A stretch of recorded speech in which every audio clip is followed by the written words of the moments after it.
Hello students, so let us start with our new topic that is observational methods. ठीक है, इस प्रकार से ऑब्जर्वेशनल मेथड से हम रिसर्च का डिज़ाइन कैसे तैयार कर सकते हैं उस पर हम यहाँ पर चर्चा करेंगे। ठीक है, सो स्टूडेंट्स, आपने सुना होगा कि साइंस विज्ञान जो है, साइंस की starting, science begins with observation, right. Science कहाँ से शुरू होता है? अवलोकन से शुरू होता है, और उसकी पुष्टि करने के लिए, उसका रिजल्ट निकालने के लिए वापस हमें ऑब्जर्वेशन करना पड़ता है। So what is the meaning of observation? Observation का मतलब होता है निरीक्षण करना, अवलोकन करना।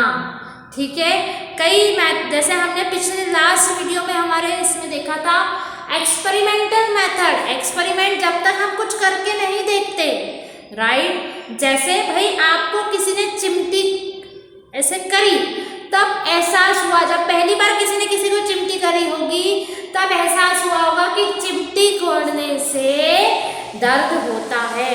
तो वही ऑब्जर्वेशन, जब हम ऑब्जर्वेशन करते हैं, उसका अवलोकन करते हैं किसी भी चीज़ों का, तब हमें जब हम उसका रिजल्ट निकालते हैं तब हमें मालूम पड़ता है कि ये चीज़ें ऐसे होती है।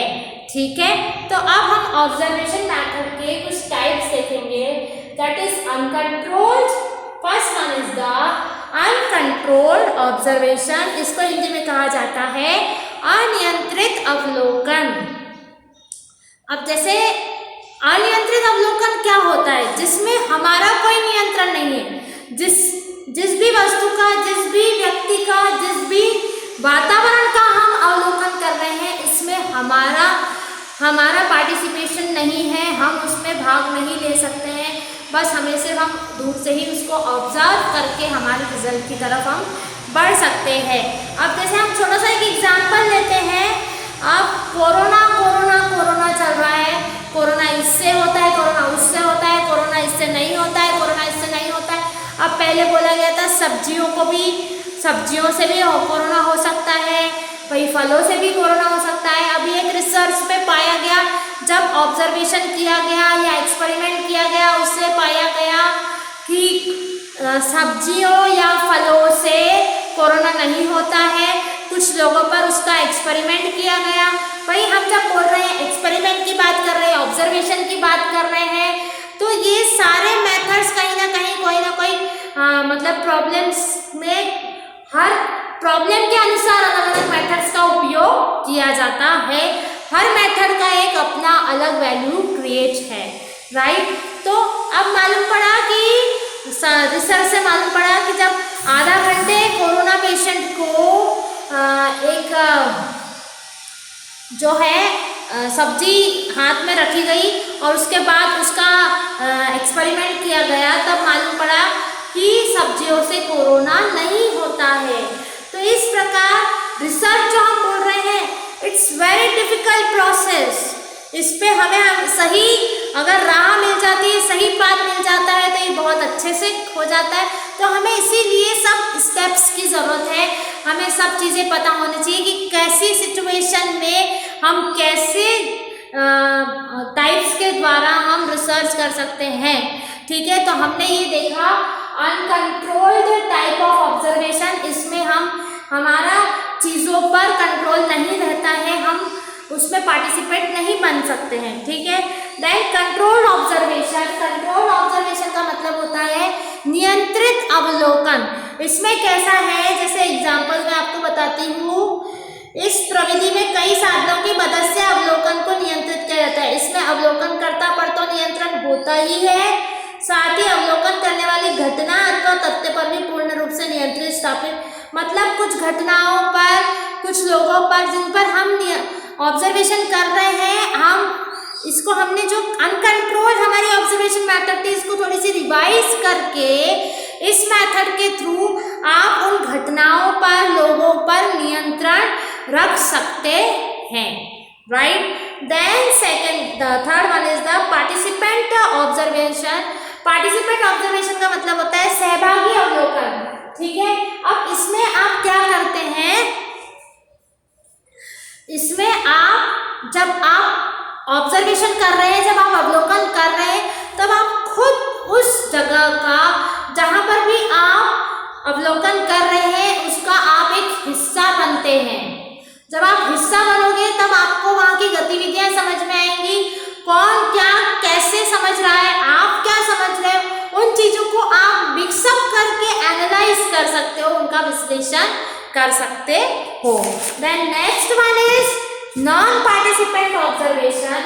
नॉन पार्टिसिपेंट ऑब्जर्वेशन का मतलब होता है इट्स लाइक अनकंट्रोल। इसमें जैसे अनकंट्रोल ऑब्जर्वेशन आपने यहाँ पर देखा, इसमें आप पार्टिसिपेट नहीं कर सकते, वैसा का वैसा इस टाइप का ही वो नॉन पार्टिसिपेंट ऑब्जर्वेशन होता है। इसमें मतलब इस तरह के अवलोकन में अनुसंधान करता समूह या समुदाय का जिसका उसे अध्ययन करना होता है, अवलोकन एक तटस्थ दृष्टता के अनुसार वैज्ञानिक भावना से करता है। ठीक है। Then next one is semi participant observation. Semi participant, हमने पार्टिसिपेंट में देखा कि व्यक्ति जो रिसर्चर है, जो अनुसंधान करता है, वो खुद पार्टिसिपेट, खुद सहभागी बनता है उस समूह का और फिर वहाँ का अवलोकन करता है। राइट। अब नॉन पार्टिसिपेंट में वो उसका घटनाओं पे कोई भी कंट्रोल नहीं रह पाता। राइट। अब हम बात कर रहे हैं सेमी पार्टिसिपेंट में। इसमें क्या होता है, जैसा कि उपरोक्त दोनों प्रकार के अवलोकन की सीमाओं से स्पष्ट है कि सहभागी या पूर्ण असहभागी अवलोकन कभी कभी संभव नहीं हो पाता है। तो इस कारण प्रोफेसर गुडेनहाइट ने इन दोनों के मध्यवर्ती को चयन करने का सुझाव दिया। इस मार्ग को उन्होंने अर्ध सहभागी अवलोकन का नाम दिया। इस तरह से अवलोकन में समुदाय के कुछ साधारण कार्यों में भागीदारी भी करता है, मतलब कुछ जनरल नॉर्मल कार्य जो रहते हैं उसमें जो एक अनुसंधान करता है वो कुछ एक छोटी सी हद से वो उसमें पार्टिसिपेट देता है ताकि वो चीज़ों को अच्छी तरीके से समझ पाए, प्रॉपरली उसका अवलोकन कर पाए। अब जो होते हैं last one is the mass और ग्रुप ऑब्जर्वेशन। मास और ग्रुप ऑब्जर्वेशन में ऐसा है कि इसमें कई लोग मिलकर के ऑब्जर्वेशन एक ग्रुप में ऑब्जर्वेशन करते हैं, कई लोग उससे रिलेटेड डेटा को कलेक्ट करते हैं और फिर जो है पूरे ग्रुप का डेटा कलेक्ट करके फिर वो उसका अवलोकन करते हैं और फिर उसके रिजल्ट को एनालाइज करते हैं, सब लोग का मिला करके एनालाइज करके और फिर जो है रिजल्ट निकलता है। इस प्रकार से हमने ऑब्जर्वेशन मेथड के पूरे ये 6 टाइप्स देखे। Now the important elements of good observation।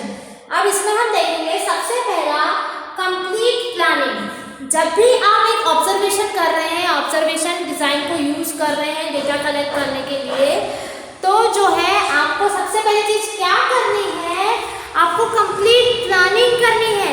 आप कोई भी चीज़ ऐसे नहीं कर सकते कि आप उठे और ऑब्जर्वेशन करने निकल गए। राइट। आपको जब भी ऑब्जर्वेशन मेथड के थ्रू काम करना है तो you have to do a proper complete planning. Like example मैं बताती हूँ विच उसमें प्लानिंग में आप क्या क्या चीज़ें लेंगे कि कौन सा व्यवहार ज़रूरी है, डिटर्मिनेशन ऑफ सैंपल, कौन से सैंपल पे आप काम करेंगे। राइट। स्कोप ऑफ ऑब्जर्वेशन, आपका क्या क्षेत्र रहेगा, उसकी टाइम लिमिटेशंस क्या रहेगी और समग्र लेखन के उपकरण क्या रहेंगे, मतलब टूल्स ऑफ डेटा राइटिंग। आप क्या चीज़ों से डेटा को मतलब लिखोगे, कैसे लिखोगे और आपकी प्रॉपर ट्रेनिंग ऑब्जर्वेशन के लिए हो रही है या नहीं हो रही है, ये सारी चीज़ें आप प्लानिंग में इंक्लूड करते हैं। Then systematic planning, this is the complete planning. Now we are talking about the systematic planning. अब सिस्टमैटिक प्लानिंग में आप क्या क्या चीज़ें लेंगे, तो proper use of writing tools, direct observation and doing frequent observations, construction of systematic observation, मतलब जितनी भी ऑब्जर्वेशन की प्रोसेस है उसका प्रॉपरली आपको प्लान करके सिस्टमाइज करना है। देन एनालाइज करना है कि ऑब्जर्वेशन मैथड जो रहेगी वो हम जिस सब्जेक्ट पे ऑब्जर्वेशन करने के लिए जा रहे हैं, जिस घटनाओं को ऑब्जर्वेशन करने के लिए जा रहे हैं, वो प्रॉपर इससे एडजस्ट हो रहा है या नहीं हो रहा है, प्रॉपर मैच हो रहा है या नहीं हो रहा है। Next one is the complete recording. जो भी आप करेंगे, जो भी आप ऑब्जर्वेशन के थ्रू करेंगे उसकी आपको कंप्लीट रिकॉर्डिंग करना है। भाई आप ऑब्जर्व कर रहे हैं, उसके बाद उसका आप डेटा तैयार करेंगे, डेटा कलेक्ट करके उसकी करेंगे, राइट। अवलोकन करना है आपको तो आप उसकी रिकॉर्डिंग प्रॉपरली करेंगे, ठीक है। The next one is the systematic analysis. Systematic analysis में आप प्रॉपरली टेबुलेशन फॉर्म में, टेबुलेशन मतलब प्रॉपरली जो फैक्ट्स, सिस्टमाइज फैक्ट्स को आप टेबुलेशन फॉर्म में लिखेंगे। और जो है आपने देखा होगा जैसे कि क्रिकेट का जब स्कोर आते हैं या फिर कौन से क्रिकेटर ने आज के मैच में कितनी सेंचुरी बनाई, कितने विकेट्स लिए, ये सबका एक टेबुलेशन फॉर्म में डेटा आता है। तो उस प्रकार से जो भी आप ऑब्जर्वेशन करके डेटा कलेक्ट कर रहे हैं उसको पूरे टेबुलेशन फॉर्म में सिस्टमैटिक वे में आपको वो सारी चीज़ें इंक्लूड करनी होगी। इस प्रकार से हमने हमारी ऑब्जर्वेशनल मैथड को देखा। अब that's all for today students, thank you.